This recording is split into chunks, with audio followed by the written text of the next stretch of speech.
రామరాజ్యం channel ప్రేక్షకులకు నమస్కారం. ఈరోజు ప్రధాన అంశం ఆంధ్రప్రదేశ్ 16 ప్రముఖ దేవాలయాల్లో నిత్య అన్నదాన కార్యక్రమం. ఆంధ్రప్రదేశ్ రాష్ట్రంలోని ప్రముఖ దేవాలయాలు 16 ఉన్నాయి అంట. ఆ 16 దేవాలయాల్లో నిత్య అన్నదాన కార్యక్రమాన్ని చేపడుతూ ఉన్నట్లు దేవాదాయ శాఖ మంత్రి అయినటువంటి ఆనం రామనారాయణ రెడ్డి నెల్లూరు ఆయన కార్యాలయం నందు వెల్లడించారు. విలేకరుల సమావేశంలో ఆయన మాట్లాడారు. రాష్ట్ర ముఖ్యమంత్రి నారా చంద్రబాబు నాయుడు ఆదేశాల మేరకు ఈ కార్యక్రమానికి నాంది పలుకుతూ ఉన్నాము అన్నారు. 16 దేవాలయాల్లో ప్రముఖ దేవాలయాల్లో రుచి శుచిగల భోజనాన్ని ఏర్పాటు చేస్తూ ఉన్నామన్నారు.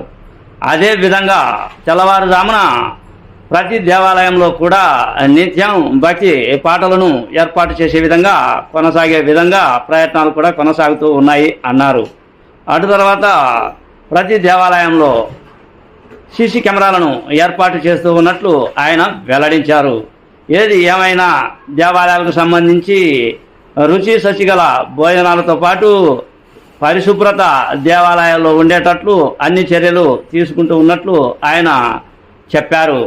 ప్రస్తుత స్థితిగతుల ప్రకారం భక్తులకు ఎటువంటి ఆటంకాలు కలగకుండా భక్తులకు దేవుని దర్శనాలు ఈజీగా కల్పించేందుకు ప్రయత్నాలు కొనసాగుతూ ఉన్నాయన్నారు. అటు తర్వాత శ్రీశైల క్షేత్రం అయితేనేమి, అటు తర్వాత ప్రముఖ దేవాలయాలు అయినటువంటి మిగతా దేవాలయాలు అయితేనేమి వాటికి సంబంధించిన భూముల అంశాలను మేము పరిరక్షించే విధంగా ప్రణాళికలు సిద్ధం చేశాము అన్నారు. ప్రస్తుత పరిస్థితుల్లో ఆంధ్రప్రదేశ్లో దేవాలయాల్లో భక్తులకు ఎటువంటి ఆటంకం కలగకుండా నిత్య అన్నదానాన్ని ఏర్పాటు చేస్తూ ముందుకు సాగుతూ ఉన్నట్లు ఆయన చెప్పుకొచ్చారు. దాదాపుగా రాష్ట్రంలో దేవాలయాలు ఉన్నాయన్నారు. కొన్ని దేవాలయాలకు విరాళాల వల్ల కొనసాగుతూ అక్కడి పరిస్థితుల ప్రకారం ఆ దేవాలయాలను అభివృద్ధి చేస్తూ ఉన్నామన్నారు. కేటగిరీల ప్రకారం దేవాలయాలను విభజించాము అన్నారు.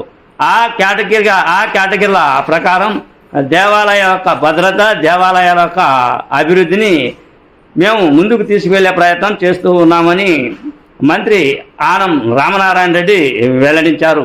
ఏది ఏమైనా ప్రముఖ దేవాలయాలు 16 దేవాలయాల్లో నిత్య అన్నదానం ఏర్పాటు చేయడం ఇది భక్తులకు ఒక విధమైన ఉపయోగకరమైన వార్తా అంశమే అన్నదే నా ఈ చిన్న వీడియో. మీ సీనియర్ జర్నలిస్ట్ దేరంగుల కృష్ణయ్య. నమస్తే.